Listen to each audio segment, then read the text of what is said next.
The Story of an Hour by Kate Chopin. Knowing that Mrs. Mallard was afflicted with a heart trouble, great care was taken to break to her as gently as possible the news of her husband's death. It was her sister Josephine who told her, in broken sentences, veiled hints that revealed and half concealing. Her husband's friend Richards was there, too, near her. It was he who had been in the newspaper office when intelligence of the railroad disaster was received, with Brently Mallard's name leading the list of killed.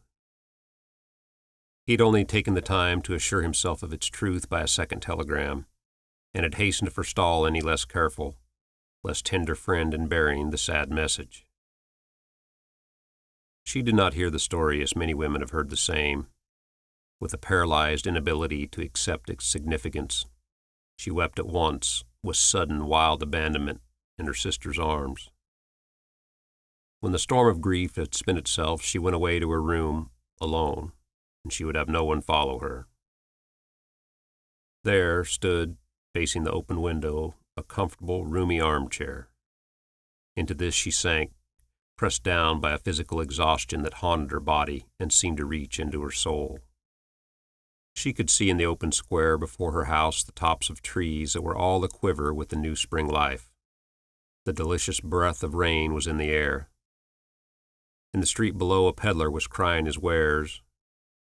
The notes of a distant song which someone was singing reached her faintly, and countless sparrows were twittering in the eaves.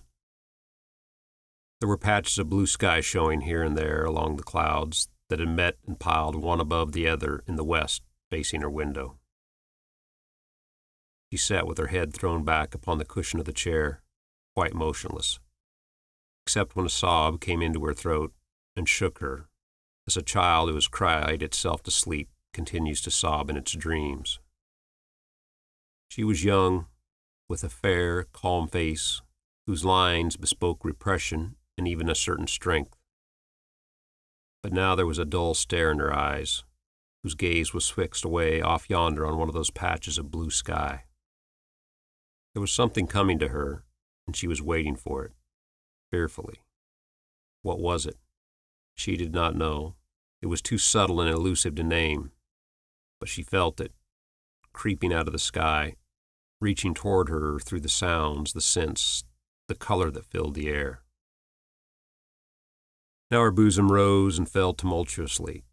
She was beginning to recognize this thing that was approaching to possess her, and she was striving to beat it back with her will, as powerless as her two white, slender hands would have been.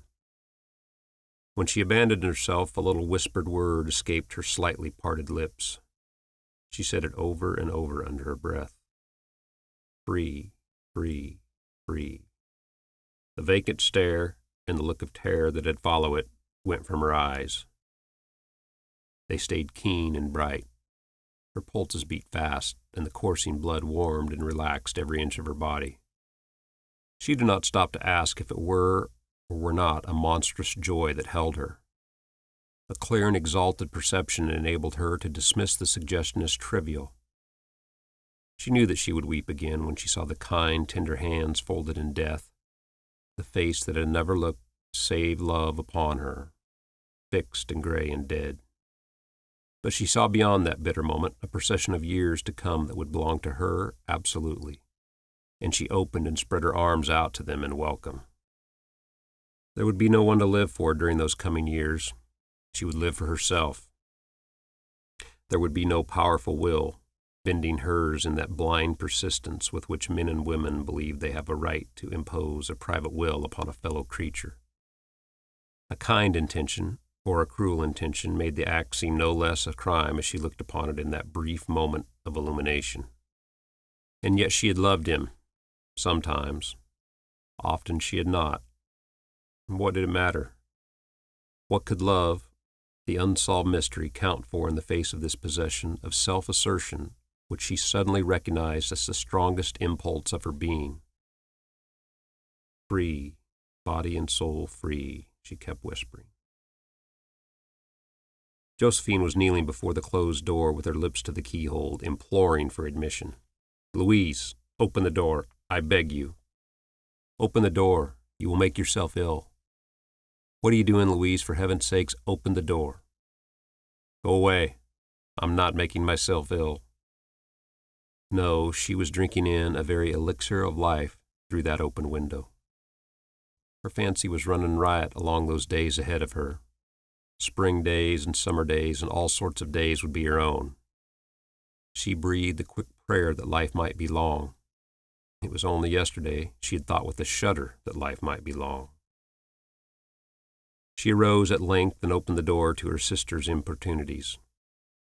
There was a feverish triumph in her eyes, and she carried herself unwittingly like a goddess of victory. She clasped her sister's waist, and together they descended the stairs. Richard stood waiting for them at the bottom. Someone was opening the front door with a latchkey.